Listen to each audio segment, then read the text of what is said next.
ये शहर है अमन का। नमस्कार, अमन प्रकाश न्यूज में आप सबका स्वागत है। जैसा कि आप सब जानते हैं, छत्तीसगढ़ की भूपेश सरकार की महत्वपूर्ण योजनाओं की प्रशंसा आज पूरे भारतवर्ष में हो रही है। छत्तीसगढ़ के भूपेश सरकार की गोबर खरीदी योजना को लोकसभा में भी सराहना मिली है, लेकिन आज हम और आप छत्तीसगढ़ के सरकार की एक शिक्षण संस्थान छत्तीसगढ़ शिक्षा विभाग की कुछ कमियों को आपके सामने उजागर कर रहे हैं। हालांकि हम छत्तीसगढ़ शिक्षा विभाग के अंतर्गत आने वाली एक शिक्षण संस्थान छत्तीसगढ़ मदरसा बोर्ड में हो रहे भ्रष्टाचार की लगातार खबरें आपके बीच में प्रस्तुत कर रहे हैं। उसी कड़ी में आज हम बताना चाहेंगे कि छत्तीसगढ़ मदरसा बोर्ड के अंतर्गत पढ़ाने वाले आधुनिक शिक्षकों के सब्र का बांध टूट चुका है। आज वो शिक्षक अपनी इस लड़ाई को सड़कों तक लेके आ चुके हैं और इसी लड़ाई के तहत उन्होंने एक प्रेस कॉन्फ्रेंस किया और उसमें अपनी सारी समस्याओं को, सरकार की कमियों को उजागर किया। हम चाहते हैं कि जनता इसे देखे और सुने। आइए सुनते हैं। मेरा नाम अब्दुल कलाम रजा है और मैं छत्तीसगढ़ मदरसा तंजीम का एक कोर ग्रुप का मेंबर हूँ। हम लोग जो है छत्तीसगढ़ के 352 मदरसे जो रजिस्टर्ड हैं, पंजीकृत हैं मदरसा बोर्ड से, उन मदरसों को के जो हमारा यूनियन है उसकी संस्था में हम लोग एक संस्था बनाया है, यूनियन जिसे कहते हैं। एक आईमास ग्रुप है, इस्लामिक मदरसा आधुनिकरण शिक्षक संघ। आप उसके अध्यक्ष हैं इफ्तिखार आलम साहब। अकील रिजवी साहब हैं बिलासपुर से। आप नसीमा मैडम है केसकाल से। आप कोंडागांव से हैं। आप राजनांदगांव से सीमा जमीन साहिबा हैं। आप मौलाना मकसूद है भिलाई से। मैं दुर्ग से हूँ, अब्दुल कलाम रजा। हम लोग बहुत ज़्यादा परेशान होते हैं, कभी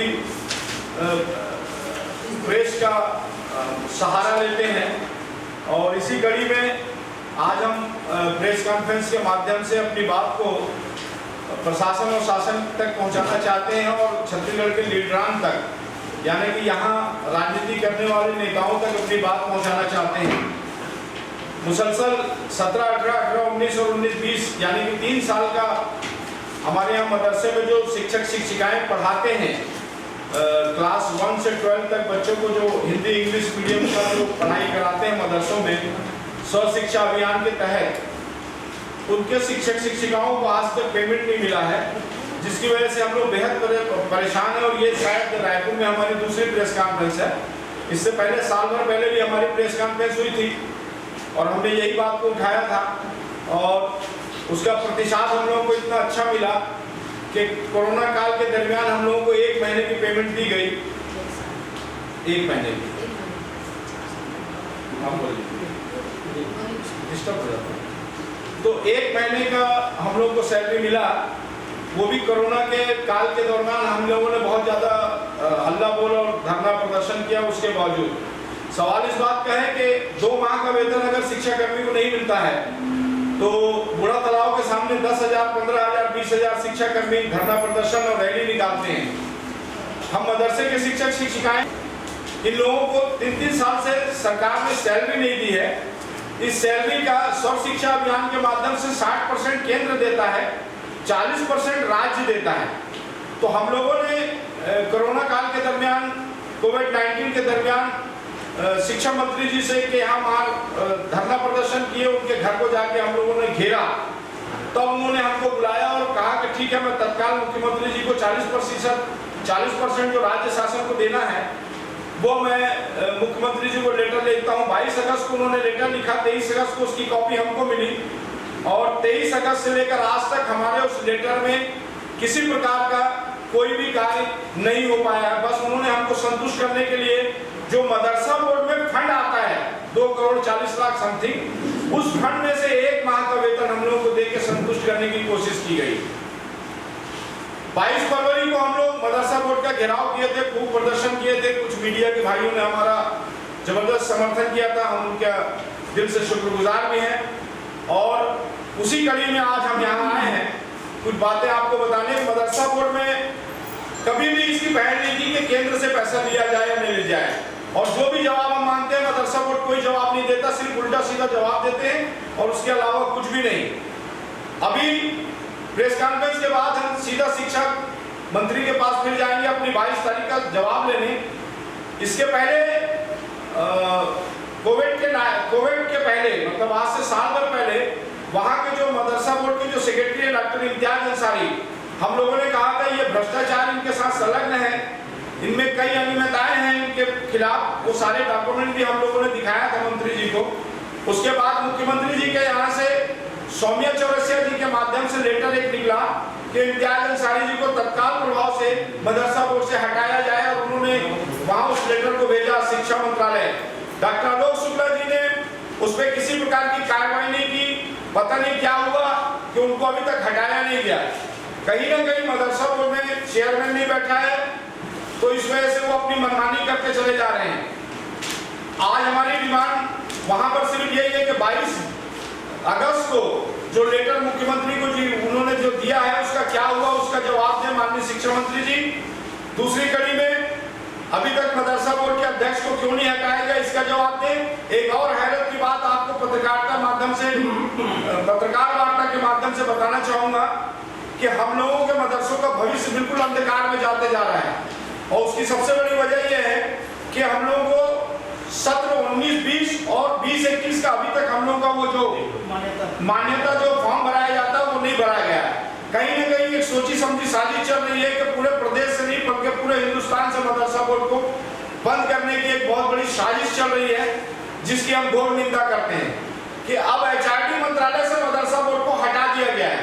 तो हमारा कहना ये है कि हटा दिया गया तो कम से कम ये 3 साल पहले जो तक जो था वो तो मानदे हमारा रिलीज करो, वो भी नहीं करते और कहते हैं कि मार्च लास्ट में ये सारे मदरसे जो हैं वो अल्पसंख्यक मंत्रालय जो केंद्र का है उसमें मर्ज हो जाएंगे। तो सवाल ये उठता है कि आखिर मदरसे के लोग जाए कहाँ? मदरसे के लोग तो अपना जीवन यापन कर लेंगे, लेकिन वहाँ जो बच्चे पढ़ रहे हैं उनके भविष्य से खिलवाड़ मदरसा बोर्ड क्यों कर रहा है? वो बच्चे कहाँ पढ़ेंगे? उनका अभी तक फॉर्म नहीं भराया गया है, तो 2019-20 का और 20-21 का। ठीक है, बाकी की बातें आपको MI मास के हमारे जो अध्यक्ष हैं इफ्तिखार आलम साहब बताएं।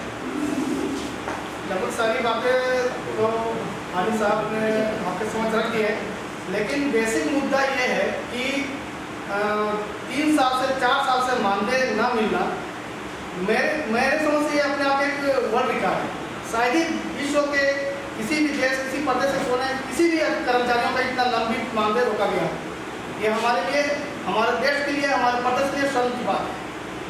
और जैसा हरी साहब बताया कि लगातार हम लोगों की तरफ से प्रयास किया जा रहा है, धरना दिया जा रहा है, ज्ञापन के माध्यम से अवगत कराया जा रहा है मंत्रियों से भी, लेकिन शासन प्रशासन को इससे कोई फर्क नहीं पड़ रहा है। और इससे थोड़ा सा हट के अगर बात करें तो हमारे प्रदेश के अन्य कर्मचारियों की जो भी जिस तरह से डिमांड ऐसे शासन पास पहुंच रही है, तत्काल उनका समाधान किया जा रहा है। तो फिर हम मदरसों के साथ में ऐसा अन्याय क्यों? भाई अल्पसंख्यक समुदाय जो है इनको विशेष संरक्षण दिया जा रहा है, विशेष इसको प्रोत्साहित किया जाता है कि हर क्षेत्र में आगे आए, फिर अल्पसंख्यक समुदाय के द्वारा संख्या भेदभाव क्यों किया जा रहा है? तो केंद्र से अगर मानदेय नहीं आती है तो राज्य शासन का भी ये कर्तव्य बनता है कि अपने प्रदेश में हमारा सहयोग करे, क्योंकि हमारा बजट बहुत ज़्यादा नहीं है। पूरे प्रदेश में अगर बात करें तो 22 जिले में संचालित है मदरसे, और सभी किसी जिले में 3, 4, 5 साइड कुछ जिले में जो है लगभग 1050 शिक्षक जी और स्टूडेंट कितने होंगे? लगभग 20,000 विद्यार्थी अध्ययन। और आपने बहुत अच्छी बात कही, यहाँ पे मुद्दा ये नहीं है कि 3 साल 4 साल नहीं मिलने के बावजूद भी हम संचालित क्यों कर रहे हैं। हमारी मजबूरी है, हम तो इस काम को छोड़ के अन्य किसी काम में लग जाएंगे, किसी न किसी मेहनत मजदूरी करके अपना भरण पोषण कर लेंगे, लेकिन ये बच्चे कहाँ जाएंगे? बच्चों के खातिर हमारी मजबूरी है कि हम संस्थान को चला रहे हैं। बीच में क्या होता, पिछले बार बीजेपी की सरकार की जब बात करें, पिछली सरकार में ऐसी ही परिस्थिति तो थी, लेकिन पिछली सरकार ने 2 बार अग्रिम राशि स्वीकृत करके भुगतान किया गया, थोड़ी राहत मिली थी उन्हें।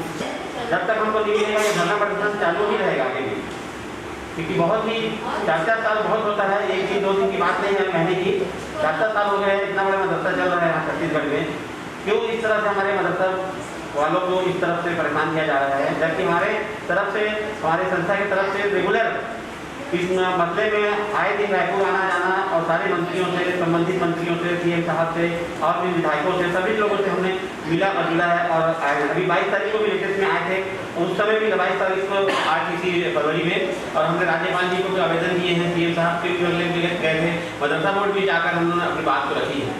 तो कब तक ऐसे करते रहेंगे? क्या होगा इस मदरसा का, मदरसा पढ़ने वाले?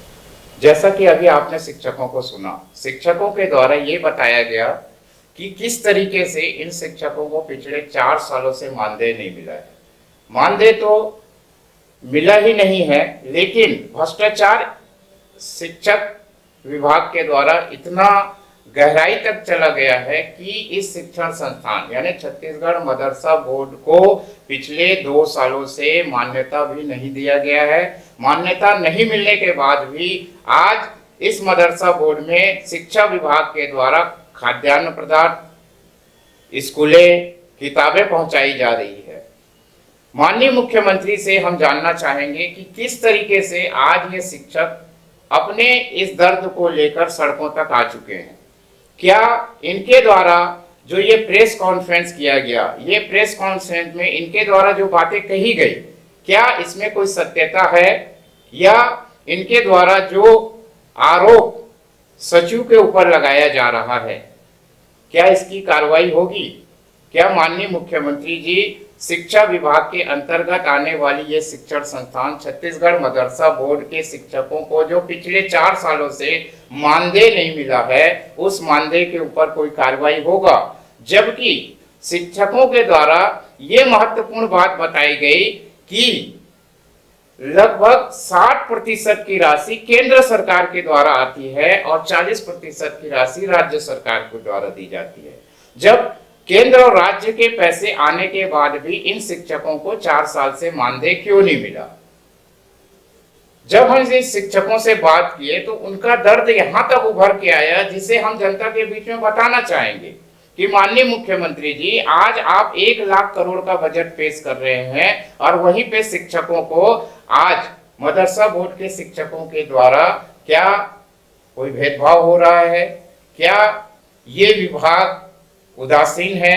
क्या इनके कर्मचारी, इनके अधिकारी के ऊपर जो भ्रष्टाचार का आरोप लग रहा है, ये कितनी सच्चाई है? इसकी कार्रवाई होनी चाहिए। और शिक्षकों के द्वारा ये भी कहा गया कि आने वाले लगभग 8 से 10 दिनों में अगर कार्रवाई नहीं कर जाती तो हम लगभग उग्र आंदोलन करेंगे, धरना प्रदर्शन करेंगे और अपनी मांगे केंद्र सरकार तक लेके जाएंगे। और ये भी देखने को मिल रहा है कि छत्तीसगढ़ में जो केंद्र से सांसद हैं, उनके द्वारा भी कोई कार्रवाई नहीं की जा रही है।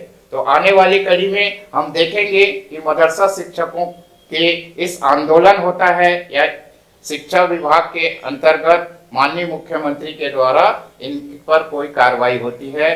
तो बने रहिए अमन प्रकाश के साथ में और हम ये जानकारी आपको आने वाले समय में विगत रूप से देंगे। धन्यवाद।